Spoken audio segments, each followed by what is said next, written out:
Hey everyone, and welcome back to Bridging the Gap. Make sure to leave a like on this video down below and subscribe. My name is Alvin. I lean right on most issues, and I'll be representing the Republican side.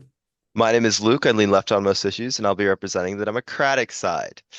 Hey guys, and oh boy, do we have a video for you guys today. Alvin and I are going to be giving you our bipartisan final predictions for the U.S. House of Representatives for these upcoming 2024 elections. Yeah, Yep. So, as you know, or as you might not know, the House of Representatives has an election for every single one of the 435 seats in the House every single 2 years, which means every single 2 years we have a prediction for you. And right now we're 3 days out from the 2024 election. In 2022, Republicans gained 10 seats on net, gaining them control of the House. Because they had 222 seats. You need 218 to control the House. Democrats only managed to win 213. Now, today looks a lot better for Democrats than it did in 2022 because it is a better national environment and among many other factors we'll get into. But right now, in our projection, our bipartisan projection, we have Republicans starting out with the lead at 185 seats. Democrats starting out with a 181 safe seats with 69 nice up for contention. And so we're going to be going into what we think is going to happen in these seats. I think we should first start out with yep. talking about our popular vote and what we have for each of us. So, yeah. Yeah, I guess I mean, okay, yeah, we could each go. I think personally the popular vote, yeah, I have it right now at D plus 1.8. I think in the polling averages, Democrats have a slight advantage. That paired with special elections and Democrats like leading special elections by and overperforming in special elections. I do happen to believe, and that also the Washington primary too. There's a couple factors that make me believe the Democrats are going to be the slight favorites in terms of the national generic ballot. So I'm putting 1.8 in.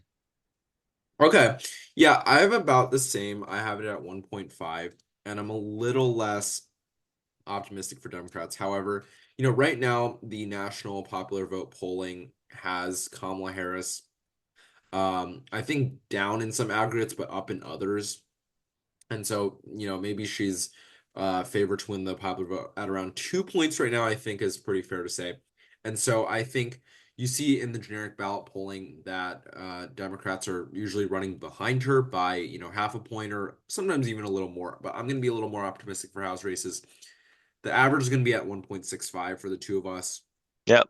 And I think that's going to be about right. So we're going to be evaluating the House of Representatives as if the generic ballot is around 1.65. We're not going to do individual seat projections. We're just going to be doing a bipartisan one in the middle. So that's why these are blacked out. But yeah, so I guess I'm going to be taking the lead here with the Yep. first state, and that's going to be Alabama. And in Alabama, most of the seats are gerrymandered to make sure that everything is safe. But of course, with the recent, I guess not so recent, but with the Supreme Court ruling that Alabama needs a second majority minority district or minority majority, I'm not actually sure what happened there. But hmm in terms of that, there's one seat that is somewhat competitive here in the state, and it's Alabama second district, which we have as likely Democratic. Actually, I need to do this, but Yep. yeah, we're not going to be spending too much time on individual calls unless they're tilting either way. So Yep. Alaska. Alaska is one of the more interesting ones. Traditionally a red state, Trump won it by 10 points. There's an incumbent Democratic representative, Mary Peltola, the current Democratic representative. Yeah, she won herself by around 10 points in 22, and we think she's a strong enough incumbent to survive this time. So we're leaning it to the Dems. Go over to Arizona here, which there's three competitive districts here. We think Schweikert is gonna go down by a hair here at Tilt D, because he barely won in 2022. Way worse environment from this time, even though he's a long time incumbent. We'll see if he can hold on though. In the second district, we have Eli Crane doing pretty well. I mean, his district's pretty solidly Republican, and we have Juan Ciscomani. just barely holding on. He's a new incumbent, so it should help him out as he Hmm. tries to fend off Kirsten Angle. Let's Oh, move and on. oh, wait, Oh, hold on, the eighth as well. oh, in the Just eighth yeah, district yeah. as well. Oh yeah, that's we have this unmarked because we want to put this in likely Republican. Again, worse environment, and it's not that rid of a district. Incumbent's also retiring. Let's move on.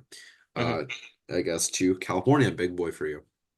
Yeah, oh geez, I gave myself a bit of a hard one here. Okay, I guess we start with Cali 13 here. Yeah, this is a district with a Republican incumbent. Oh wait, sorry, the third, I guess. Oh yeah, sorry, The Cali third. third. The third, yeah. There's a new Republican incumbent here. Yeah, it's a pretty red district. We put it likely R. Next is the 13th. This is a much bluer district. Biden won it by double digits. Yeah, we think Democrats are gonna do slightly better here than they did in 2022, so we think it'll flip. Lean D. Same thing with Valadeo's district. He's a more moderate Republican, but Democrats are putting a big effort in this district, pouring a lot of money in, and it's again a district Biden won by double digits. So we're tilting it to the Dems.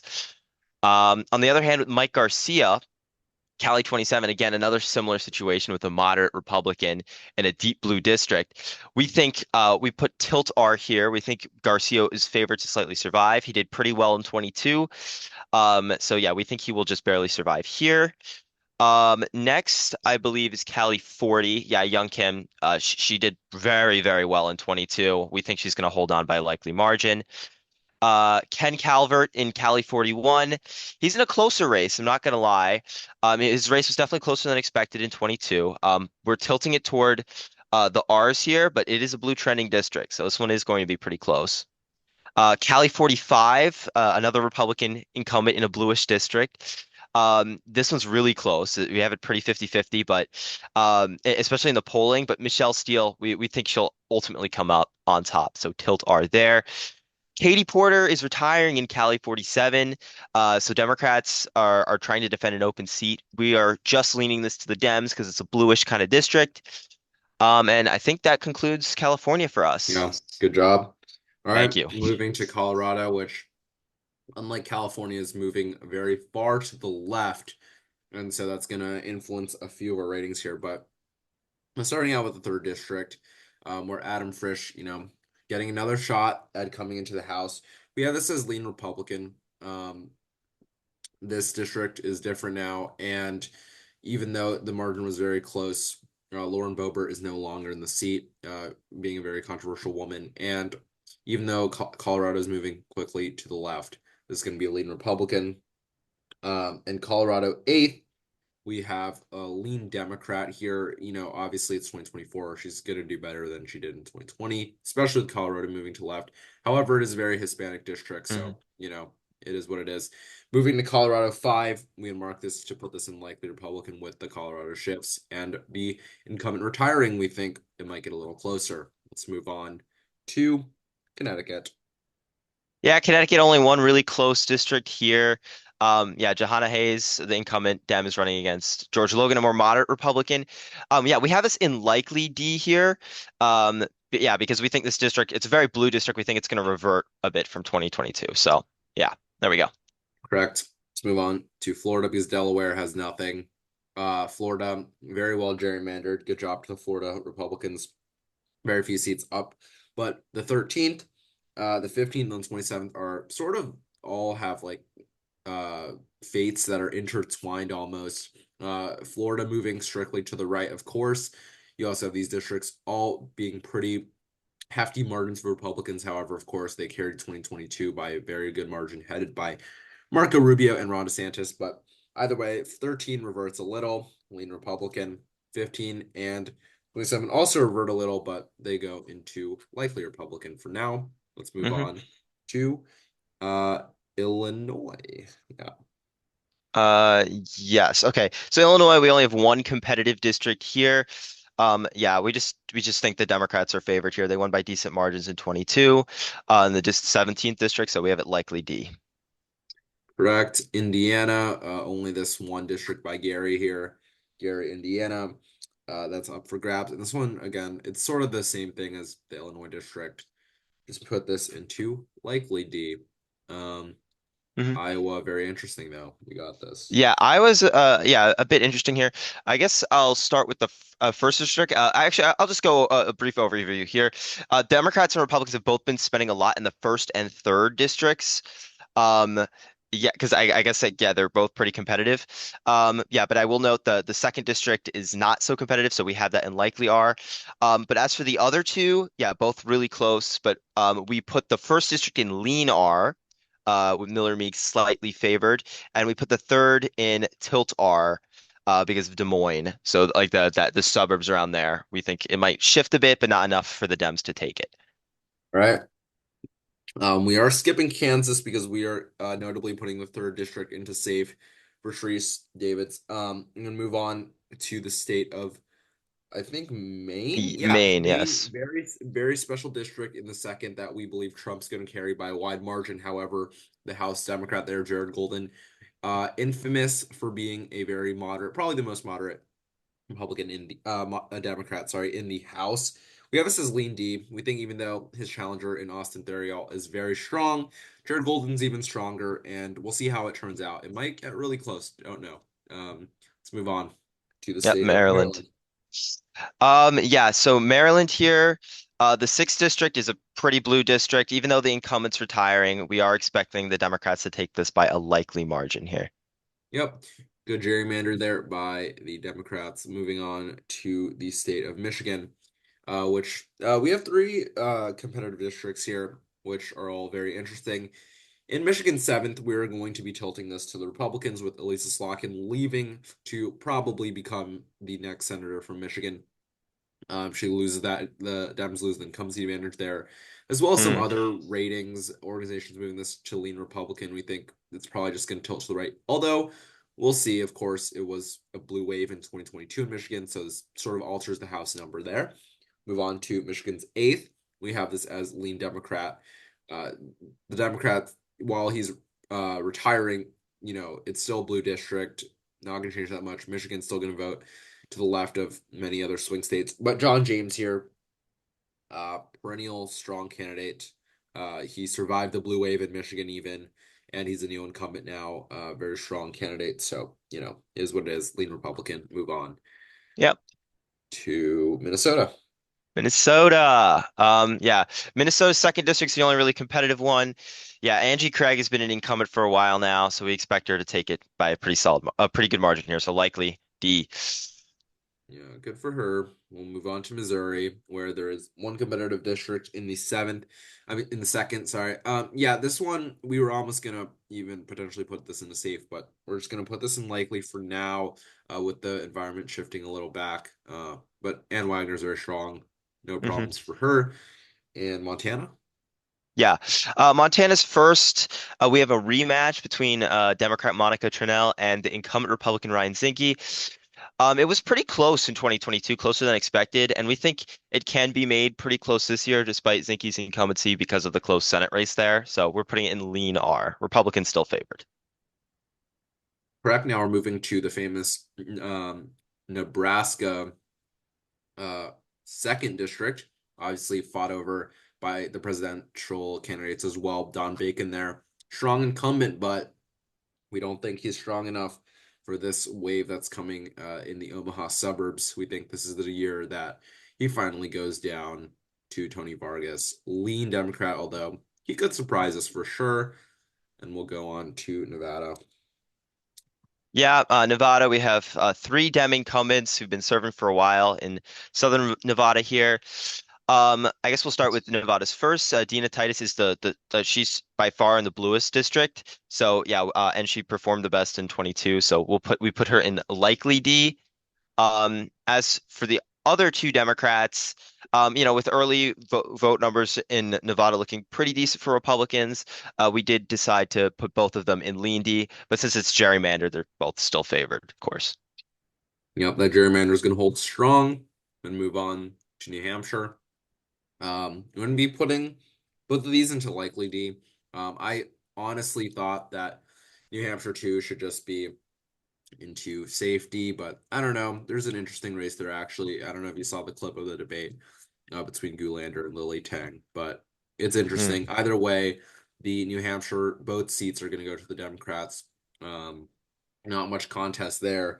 Now our home state of New Jersey. Yeah, the one really competitive district in our state. It's Tom Keene Jr., the incumbent Republican, um, versus Sue Altman, a more progressive-ish Democrat, anti the New Jersey machine, if you're into New Jersey politics. We have Keene slightly favored. We have a tilt R. It's a blue trending district, but we think he's a strong enough incumbent to barely survive. Correct. Moving on to New Mexico, which has that one southern competitive district. Very interesting district. It's obviously on the border with Mexico, southern border issues. Um, and he did not win by that much in 2022, but he is a new incumbent and he surprised us in 2022. We're going to be giving him the seat this time again by a lean margin. hmm Good luck with New York. Yeah, I got another big one. So lots of swingy districts in New York here. All right, we'll start with the first district on the tip of Long Island here. Nick LaLota, we think is a strong incumbent. He's in a decently blue-ish trending district. I mean, obviously that trend was broken in 22, but we did end up putting this in lean Republican for LaLota here. Next we have New York third with Tom Suozzi. Yeah, we just think he's a pretty standard strong incumbent. We put it in likely D. Um, New York fourth. The incumbent Republican, Anthony Despacito, he's kind of getting more and more scandal plagued, and the polling has been looking worse and worse for him. So we made the decision to put him. We put the district in likely D. We think it'll flip to the Democrats by a decently large margin. New York 17th here, we have Mike Lawler. He's in a very blue district, voted double digits for Joe Biden, but he's a very strong incumbent, and he's very like he's been very visible as a representative, and his polling is really good. So we put this in tilt R in his favor. We think he will survive. New York 18. Similar situation. We think Pat Ryan is a pretty decently strong incumbent in a decently bluish district. We put it in likely D. New York 19th, Mark Molinaro, the incumbent Republican, is in a tough race against Josh Riley. The polls have been looking pretty good for Riley lately, the Democrat, and it's a district that voted for Biden, so we tilted it to the Democrats. And then finally, we have New York 22, where incumbent Republican Brandon Williams really got the short end of the stick when New York redistricted. And the district's now way bluer than the one he ran in, and we put it in a like as a likely D flip to the Democrats. Correct. Are we just going to overlook that this guy's last name sounds like Despacito, the hit Spanish song? I don't know. Yeah, Anyways, it's a little interesting, but there you go. yeah, okay. Let's move on. North Carolina now. hmm Somewhat ungerrymandered. Um, so now we have two races here. The first district in the Northeast, new incumbent in Don Davis. We think he's going to do pretty good this time, a lean Democrat. Um, and then moving down to the 11th down here, which is hidden, we think that Chuck Edwards is only going to win by, he's going to win by under 10. And we say that because, it's not that red leaning of a district. But I don't know. Also influenced by Hurricane Helene. So we'll see how that That's influences the true, yeah. vote. Let's move on to Ohio. Yeah, Ohio here, the first district, we have a Democrat who flipped this seat, Greg Landsman, in 2022. Yeah, he's in a pretty bluish district. We think it'll be likely D for the Democrats. Marcy Kaptur in Ohio 9th. It's a Trump district. Trump won it in 2020, but Marcy Kaptur's just proven herself to be such a strong incumbent, winning by double digits in 22. So likely D there. And then Ohio 13th, Emilia Sykes, she did pretty good in 2022 as well. We think her performance will be quite similar, so we put this in likely D. Wow, 21 terms. Just noticed that. It's 42 years in the House. Oh my gosh. Yeah, I think it's one of the longest. Yeah. Yeah, let's go on to Oregon. Oregon, there's two districts that are competitive. First one we have on a knife's edge in the fifth district, but we're going to ultimately tilt this one to the Democrats, although I think this is a very good race to watch because, new incumbent and she won by an okay margin in 2022. She could definitely hold on, but for now we're tilting this as a flip. And the sixth district, we're also going to make a pretty simple hold for the new incumbent in Andrea Yep. Salinas. I don't know. Let's go on. And then next, I Pennsylvania. I get Pennsylvania. I keep getting all the ones with a bunch of Next to swing yourself. districts, but here we go. PA 1, we Brian Fitzpatrick, a very strong, moderate Republican incumbent. Yeah, we expect he is going to win by a likely margin here. Yeah, he does that quite often, winning by pretty decent margins. PA 7th, we have Susan Wild. Yeah, I mean, she did pretty good in 2022, holding on in a very swingy district. We think she will do it again. The polling's looking decent for her, so lean D. PA 8, we think this district's going to vote quite similarly to the 7th, even though it's a Trump district. Cartwright's a pretty strong incumbent. So yeah, and his polling's good, so we'll lean it to the Democrats there as well. Pennsylvania 10th. Um, Scott Perry, the Republican incumbent's in a very close race. The polling suggests it's really quite close. He's one of the more extremist Republicans. He's a leader of the Freedom Caucus in the House, but we are tilting it toward the Republicans here. We think he is still favored. And then PA 17 is just a pretty strong suburban district that's just been trending left. We think it's likely D for the Dems. All right, on to the big boy state of Texas that does not even have that many competitive districts because of how good they gerrymandered this one. Very, very impressive gerrymander here. Up there with Illinois, really. So if you look at Texas, the only competitive districts are the one near the border. You're going to expect some shifts to the right along the border yet again with the Hispanic shifts. Um, and of course, all three of these districts are represented by Hispanics. And so with the 15th district, we're going to expect this into likely. This one could even go into safe. Honestly, new incumbent advantage, as well as, immigration being a big issue, etc. 28th, Henry Queller has some skeletons in his closet, but we don't think it's going to affect him too much. He's just too entrenched, likely Democrat. And in terms of the Gonzales district down here with the breakout candidate Myra Flores on the Republican side that, obviously held the seat for very, very short amount of time there. Um, this state is this seat's going to go likely. I mean, Myra Flores was the incumbent when she ran this race back in 22. Now she's the challenger, so that's going to hurt. Yeah. Virginia. I just want to point out to our viewers, if you notice at the top of the screen, the Democrats Oh, have good job. just slightly nicked the majority already. So we have the last five tosses we're going to go through, and then we'll talk about that. Virginia. So starting with Virginia's second district here, Jen Kiggins has she did. I mean, she won in 2022. She flipped the seat against the Dem incumbent. Now she's the incumbent herself. Seeing as she did quite strong then, we think she will do pretty strong now, and we leaned the district toward the Republicans. And then Virginia 7th is one of the more suburban districts. It's been trending to the left. Even though Abigail Spansberger is retiring, the Dem incumbent's retiring, we think Eugene Vindman, the Democratic challenger, will be able to keep it. So lean D. And All then now right. the state of Washington. Yeah. To my other home state of Washington, third district was very, very competitive in 2022. Very close district that most people thought Joe Kent would win. But this name that I'm not going to attempt to pronounce definitely, prevailed. Surprisingly, new incumbent now, but it's going to be very close yet again. With this being a district that voted for Trump, of course, by 4 points.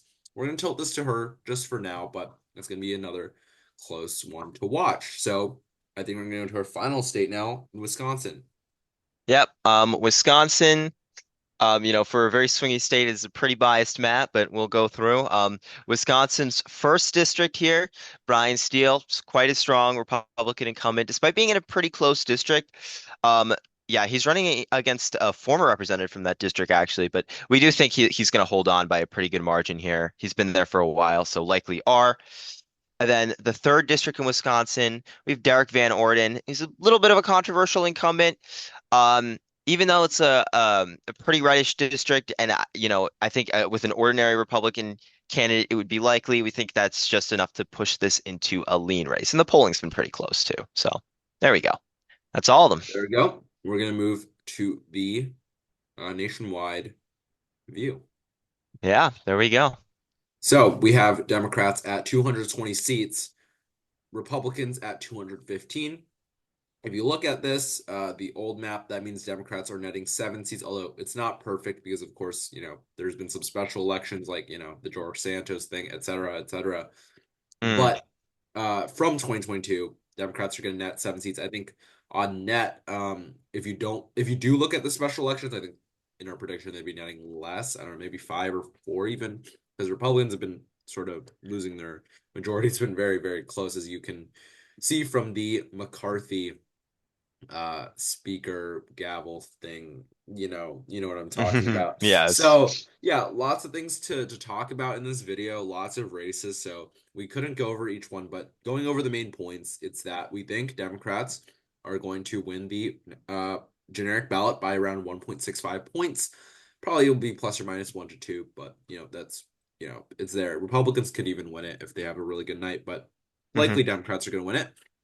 That's our biggest point. That's a shift of about 4 points from the popular vote in 2022 in the generic ballot, where Republicans won this by 2.7. So that's main point number one. Hmm. You also have incumbency advantage, which we talked about. We glossed over, but we talked about a little. When you are the incumbent, you have about a incumbency advantage of 2.7 points. This was 538's analysis in 2018, but it hasn't changed that much. It's a little less now because of how polarized we are, but it's around 2.5 points. We try to uh, put that into our analysis too. Yep. But generally, the House is going to be a very, very close toss-up. So if you look on the betting markets at the House control, it is Democrats at 51%. Republicans at 49%, which is very, very close. Polymarket's a little right leaning, so I'm going to make this maybe 53 or 55%, which is very, very in line with what we have in our projection, with Democrats holding Yeah. a 3 seat majority. 3 seats. If they lose 3 votes on any motion in the House, they will lose the motion to the amount of votes to pass. So this is a very, very narrow majority in 3 seats. Wow. Yes. Yeah, it is definitely we have it very close. I mean, it's decided entirely by tilt races here. So we think are going to be within a percentage point. So I mean, obviously that like I mean, that provides a lot of variability like in terms of who controls it. This is definitely going to be really close. But overall, I mean, I think another takeaway from this is I personally believe that the Democrats have a better chance of winning the House than they do of winning the presidency. I think I've always believed this for the last like I would say at least a year now that Democrats have been favored in the House for most of the year. I mean, it's just that like they've been like all the signs in terms of special elections, Washington primaries, and just like the chaos and Republicans losing their speaker and switching McCarthy out and scrambling to pick a new one and finally settling on Johnson. All that chaos, I think. Between all of that, I think it just makes Dems favor to the House. And there's a scenario where Trump wins the presidency, but Democrats win the House for sure. Yep, and that would be a very crazy divided government for sure. You'd have the opposite of what's happening right now, in Democrats controlling the White House and the Senate, not the House, because Republicans are definitely taking the Senate. And then, in that scenario, Trump would have to work with Hakeem Jeffries, which would be a sight to behold for sure. That's for sure. Yeah, so this is very interesting, but like we said, there's 14 tilt races. There's what, 22 more lean races. All of these races could go either way, and I'm sure maybe 1 or 2 likely races will go the other way as well, as happened in 2022 in our projections. So, obviously Republicans have a floor of around, like around, one 195 or something, and Democrats have a similar floor, a little higher, but it's going to be very close. And so, especially, even if you're in a state that is not a swing state on the presidential level, maybe you live in New York 19, maybe you should just go out and vote. Maybe you are in Washington 3. That's going to be a very close race. Even if you're in Alaska, this one could be close. A lot of variability there. So make sure you get out and vote. 3 days Yes. left until the election. But thanks so much for watching, guys. Leave a like on this video down below. Comment down below how many seats you think either party is going to get as we type it into our final projection right here on the spreadsheet, 220 to 215. Subscribe to the channel down below for our future Senate and presidential projections, and ring the bell. Share this video with your family and friends. Thanks for watching. See you guys.